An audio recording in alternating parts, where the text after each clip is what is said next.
আসসালামু আলাইকুম সম্মানিত স্যার ম্যাডামগণ, আশা করছি আপনারা সবাই ভালো আছেন। আপনারা যে যেখান থেকে আজকের এই গুরুত্বপূর্ণ এবং ইনফরমেটিভ ভিডিওটি দেখছেন, সবাইকে স্বাগত জানাচ্ছি। বর্তমান বাজার মূল্যের সাথে সমন্বয় করতে অন্তর্বর্তীকালীন সরকার সরকারি কর্মকর্তা কর্মচারীদের মহার্ঘ ভাতা দেওয়ার সিদ্ধান্ত নিয়েছে। তবে মহার্ঘ ভাতা দিলে এমপিওভুক্ত শিক্ষা প্রতিষ্ঠানে কর্মরত শিক্ষক কর্মচারীরাও এই মহার্ঘ ভাতার আওতায় আসবেন। মহার্ঘ ভাতা দেওয়ার পর এমপিওভুক্ত শিক্ষা প্রতিষ্ঠানে কর্মরত সকল শিক্ষক কর্মচারীদের বেতন কাঠামো কেমন হবে, আজকের এই ভিডিওতে আপনাদের সাথে সে বিষয় নিয়ে আলোচনা করব। বেসরকারি শিক্ষা প্রতিষ্ঠানে সর্বপ্রথম শিক্ষকরা জয়েন করে 11তম গ্রেডে। যে সকল সাবজেক্টে বিএড বাধ্যতামূলক সেই সকল সাবজেক্টের ক্ষেত্রে 11তম গ্রেডে জয়েন করে।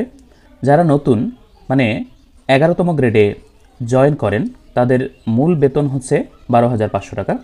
বিভিন্ন পত্রপত্রিকা মারফত জানা গেছে যে এবারের মহার্ঘ ভাতা 3 ধাপে দেওয়া হবে।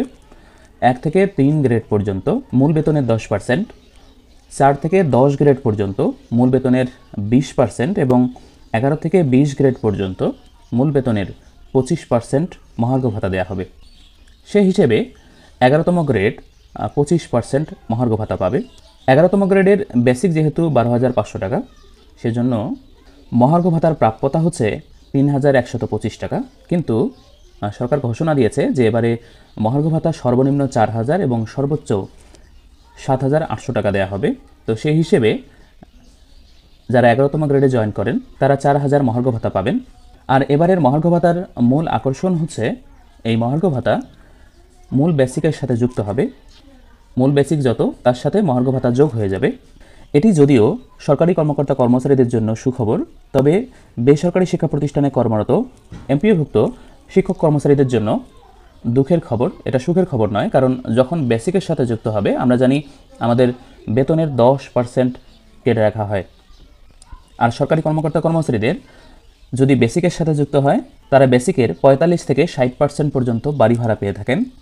সেক্ষেত্রে তাদের বাড়ি ভাড়া বৃদ্ধি পাবে এবং তাদের বেতন থেকে কোনো ধরনের কর্তন করা হয় না। যেহেতু আমাদের কর্তন করা হয় তাই আমরা ক্ষতির সম্মুখীন হব। মূল বেতন মহার্ঘ ভাতা যোগ করে আমাদের বেসিক গিয়ে দাঁড়াবে 16,500 টাকা। এখান থেকে 10% কেটে রাখবে অবসর ও কল্যাণ ট্রাস্টের জন্য। মোট 1,650 টাকা কেটে রাখা হবে। বাড়ি ভাড়া আমরা নামমাত্র 1,000 টাকা এবং মেডিকেল ভাতা 500 পাই। এই সবগুলো মিলে আমাদের উত্তোলনযোগ্য বেতন হবে 16,350 টাকা। একইভাবে প্রথম বছরে মানে আমরা যদি একটা ইনক্রিমেন্ট পাই তাহলে আমাদের বেসিক গিয়ে দাঁড়ায় 13,130 টাকা। 4,000 টাকা মহার্ঘ ভাতা, আমাদের মোট বেসিক হবে 17,130। কর্তন করা হবে 1,713 টাকা। এর সাথে বাড়ি ভাড়া এক মেডিকেল ভাতা 500 যোগ করে আমাদের উত্তোলনযোগ্য বেতন হবে একটা ইনক্রিমেন্ট পাওয়ার পরে 16,917 টাকা। একইভাবে আমরা যখন দ্বিতীয় ইনক্রিমেন্ট পাবো আমাদের বেসিক গিয়ে দাঁড়াবে 13,790 টাকা। মহার্ঘ ভাতা 4,000 টাকা, মোট বেসিক হবে 17,790 টাকা। কর্তন করা হবে 1,779 টাকা। বাড়ি ভাড়া 1,000, মেডিকেল ভাতা সহ আমাদের উত্তোলনযোগ্য বেতন হবে 17,511 টাকা।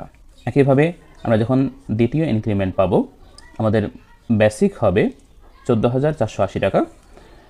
সব কিছু কেটে নেওয়ার পরে আমরা তুলতে পারবো মহার্ঘ ভাতা সহ 18,132 টাকা। আমরা যদি 4টা ইনক্রিমেন্ট পেয়ে থাকি তাহলে আমাদের বেসিক হবে 15,210 টাকা।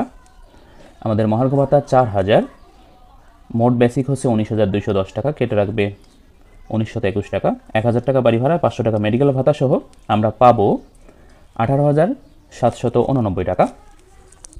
আমরা যদি 11তম গ্রেডে 5টা ইনক্রিমেন্ট পাই তাহলে আমাদের বেসিক হচ্ছে 15,980 টাকা। 4,000 টাকা মহার্ঘ ভাতা, মোট বেসিক 19,980। 1,998 টাকা কেটে নেবে। 1,000 টাকা বাড়ি ভাড়া, মেডিকেল 500 সহ আমাদের উত্তোলনযোগ্য বেতন হচ্ছে 19,482 টাকা। আমরা যদি 6টা ইনক্রিমেন্ট পাই আমাদের বেসিক গিয়ে দাঁড়াবে 16,780 টাকা। এবারে আমাদের মহার্ঘ ভাতার প্রাপ্যতা একটু বেড়েছে 4,195 টাকা। যেহেতু 16,000 টাকার বেশি বেসিক, এর 25% হচ্ছে 4,195 টাকা। এটা যোগ করে আমাদের মোট বেসিক গিয়ে দাঁড়াবে 20,975 টাকা। কেটে রাখা হবে 2,097.5 টাকা। বাড়ি ভাড়া 1,000, মেডিকেল ভাতা 500 সহ আমাদের উত্তোলনযোগ্য বেতন হবে 20,377 টাকা। একইভাবে আমরা যদি 7টা ইনক্রিমেন্ট পাই তাহলে আমাদের বেসিক হবে 17,620 টাকা, মহার্ঘ ভাতা হবে 4,405 টাকা, আমাদের মোট বেসিক গিয়ে দাঁড়াবে 22,025 টাকায়। বাড়ি ভাড়া এবং মেডিকেল ভাতা সহ আমরা তুলতে পারবো 21,322 টাকা। সম্মানিত স্যার ম্যাডামগণ, যারা 11তম গ্রেডে চাকরি করছেন তারা মোটামুটি এই ধরনের একটা বেতন পেতে পারেন মহার্ঘ ভাতা পাওয়ার পরে। সম্মানিত স্যার ম্যাডামগণ, আজকের এই ভিডিওটি এ পর্যন্তই। সম্মানিত স্যার ম্যাডামগণ, আমি নিজেও একজন এমপিভুক্ত শিক্ষক। আমি চেষ্টা করেছি আপনাদের একটা ধারণা দেওয়ার মাত্র। তবে এখানে যেমনটা বলা হয়েছে যে মহার্ঘ ভাতা পাওয়ার পরে সেটা বেসিকের সাথে যোগ হবে।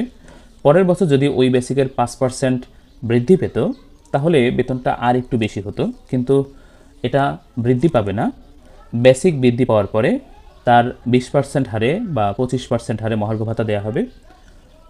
যারা সরকারি চাকরি করছেন সেক্ষেত্রে তারা লাভবান হবেন, যেহেতু তারা 45% থেকে 60% এলাকাভেদে বাসা ভাড়া পেয়ে থাকেন। এক্ষেত্রে মহার্ঘ ভাতার কারণে তাদের বেতনটা অনেক অনেক বেশি হবে। আর আমরা যারা এমপিভুক্ত শিক্ষা প্রতিষ্ঠানে চাকরি করছি, আমাদের যেহেতু বাড়ি ভাড়া নাই, বাড়ি ভাড়া নির্দিষ্ট 1,000 টাকা এবং আমাদের অবসর ও কল্যাণ ট্রাস্টের জন্য 10% কেটে রাখা হয়। আমাদের মহার্ঘ ভাতা যেহেতু বেসিকের সাথে যোগ হবে তাই এখান থেকে 10% কেটে রাখবে। এক্ষেত্রে আমরা একটু ক্ষতির মধ্যে পড়ে গেলাম। সরকারি এবং বেসরকারিতে যারা চাকরি করছি তাদের তো বেতন বৈষম্য আকাশ পাতাল, এক্ষেত্রে আরও বেতন বৈষম্য বেশি হয়ে গেল। আমরা সরকারের কাছে আবেদন জানাই আমাদের এমপিভুক্ত শিক্ষকদের নামমাত্র 1,000 টাকা বাড়ি ভাড়া এবং 500 টাকা মেডিকেল ভাতা দেওয়া হয়। আমরা চাই যে আমাদের এই 1,000 টাকা বাড়ি ভাড়া এভাবে নির্দিষ্ট করে না দিয়ে আমাদের বেতনের 45% বাড়ি ভাড়া দেওয়া হোক এবং মেডিকেল ভাতা সরকারি চাকরিজীবীদের মতো 1,500 টাকা নির্ধারণ করা হোক। আমরা বিভিন্ন ধরনের সমস্যায় জর্জরিত। শিক্ষা হচ্ছে একটা দেশের মেরুদণ্ড। সেক্ষেত্রে আমরা যদি এই ধরনের একটা বৈষম্য তৈরি করে রাখি তাহলে এই সেক্টরে যারা চাকরি করছেন তারা একটা হীনমন্যতায় ভোগেন, একটা বৈষম্যমূলক মনোভাব তাদের মধ্যে তৈরি হয়ে যায়, ফলে শিক্ষাক্ষেত্রে তাদের মনোযোগটা হারায় যায়। যেহেতু এই সামান্য বেতনে একজনের পরিবার চলে না, তারা এই পেশার পাশাপাশি অন্যান্য পেশায় জড়িয়ে পড়েন, যার কারণে শিক্ষা প্রতিষ্ঠানগুলোতে এসে তারা তাদের নিজেদের সর্বোচ্চটা দিয়ে ছাত্রছাত্রীদের পড়ান না, যার ফলাফল আমরা মাধ্যমিক সেক্টরে দেখতে পাচ্ছি একদম স্পষ্টভাবে। তাই এখনই সময় শিক্ষাখাতটাকে বাঁচানোর। আমি অন্তর্বর্তীকালীন সরকারকে অনুরোধ করব, বিগত সরকার যা করেছে আপনারা যেহেতু সংস্কার করতে চেয়েছেন, প্রথমে শিক্ষা দিয়ে শুরু হোক। কারণ শিক্ষা যেহেতু একটা দেশের মেরুদণ্ড এবং জাতির মেরুদণ্ড, তাই শিক্ষাকেই অগ্রাধিকারের ভিত্তিতে সংস্কার করা প্রয়োজন এবং এখানে যে বৈষম্যগুলো আছে সেই বৈষম্যগুলো একবারে জিরোতে নিয়ে আসা। সম্মানিত স্যার ম্যাডামগণ, আপনারা সবাই ভালো থাকবেন, সুস্থ থাকবেন। আর এই ধরনের তথ্যবহুল ভিডিওগুলো পেতে আমাদের এই চ্যানেলটি সাবস্ক্রাইব করবেন। যেহেতু এটা একটা এমপিভুক্ত শিক্ষকদের প্ল্যাটফর্ম, তাই আমি মনে করি যে এখান থেকে আপনারা সবসময় সত্য এবং নির্ভুল নিউজ পাবেন। আপনারা সবাই ভালো থাকবেন, সুস্থ থাকবেন। দেখা হবে পরবর্তী ভিডিওতে। আল্লাহ হাফেজ।